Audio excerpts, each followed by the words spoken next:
One of the voices you're going to hear on the Indy 500 broadcast Sunday is James Hinchcliffe, former IndyCar driver and our analyst for NBC Sports. You'll see the race, of course, Sunday afternoon on NBC4. James, thanks for joining us. And the first question is, can anyone beat Ganassi? They've got 4 cars in the first 2 rows. A phenomenal qualifying display. Does anybody have something for him? Well, first of all, thanks so much for having me. And no, I honestly don't think on a straight up fight anybody can beat Ganassi. But this is not a straight up fight. This is the Indy 500, and it's known for throwing curveballs and being a little more difficult than the average race. So I think there are a few other cars out there that certainly have a lot of pace and have some experienced crews and drivers behind them. But man, when you look at the fact, like you say, 4 in the top 2 rows, and that's only because Jimmy Johnson had a huge moment on his qualifying run, and we saw what he did at Texas as he gets more and more comfortable behind the wheel of an Indy car. They've got 5 legitimate shots in the top 10 starting this race. That's going to be tough to beat. Let's talk about some of those potential threats with Columbus ties. We'll start with the defending champions, Meyer Shank Racing, and Elio Castroneves is starting way back in the pack this time. He started 8th last year. This time, he's back up near 30. It would be difficult for him to wind through just on speed, but we have seen it done before where a driver can choose a strategy and tactically work their way through the field to get up there. Is that sort of where Elio's best chances lie now?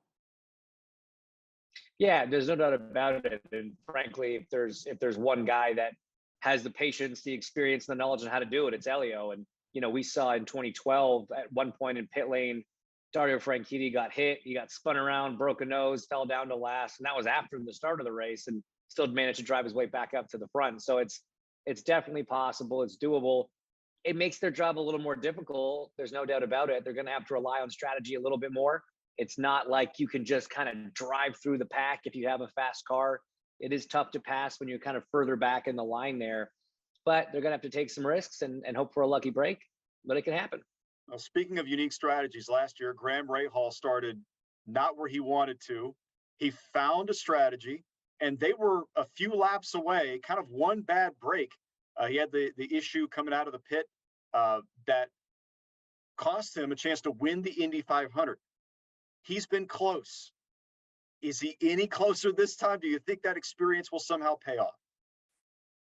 I think the experience is always going to be a good thing here. I don't think there's really any substitute for that. I mean, if you look across the Rahal, Letterman, Lanigan crew, they've not had a great month. They really haven't had pace in the car that you want to see in terms of single lap pace. None of them qualified particularly well, but that's not what it matters. It's not what matters the most in the race. And Graham's been doing this a long time. Obviously, they put themselves in that position to win, really more on strategy than pace. They were gonna be fighting for the win on the basis of the fact that they thought they could do it in just one more stop when everyone else had 2 more stops. And so it's those kind of risks that you have to take if you're qualifying a little bit further back, if the car maybe just doesn't have quite the pace that you're hoping for. So yeah, I mean, they've got that experience, and now they've got 3 cars starting a little further back.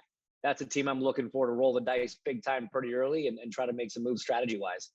James, you have such a unique perspective on this race, not only serving from an analyst role, but because you've lived it and breathed it, and you know exactly what it's like to get up that Sunday morning. I don't know how much you sleep Saturday night before, but when you get up that Sunday morning and you start into Gasoline Alley and you start to see the 250,000 people file in, the nerves, the anxiety, the excitement, all those emotions come rushing together. Can you just give people a perspective of what it is like to do your job under those circumstances? It's challenging. It really, really is. Your sleep the night before usually is dictated by where you qualified. And then you wake up in the morning and usually you're sleeping at the racetrack in a motorhome. The cannon goes off, Memorial Day at 6 o'clock in the morning. So whether you want to or not, you have an alarm clock kind of built in. And that's when the nerves start right away. As soon as you leave your bus, that, as you say, 250,000 people are filling the stadium. You're about to take part in the greatest spectacle in racing and the biggest single day sporting event on earth. And that is not lost on you as a driver. I think the more times you do it, the more experience you get in knowing how to control those emotions a little bit. But at the end of the day, it is a special race. You try to look at it like any other race from the driver's perspective, just treat it like another Sunday at the track, but it's not. and you know that deep down. And certainly before you get into the car, you really feel it. Once you're in the car and the visor goes down, you sort of enter a different zone, a different mode. But all of that stuff leading up to it, right from the green room into the driver intros, seeing the stadium full for the first time all month. Then you go through all the back home again in Indiana, the anthem, taps, all the things that are pretty unique to the Indy 500. It really does set the stage in a special way. One last thing, James, was when people are watching this TV broadcast, it takes a village to put on this kind of an event and to do it with the quality that NBC does it.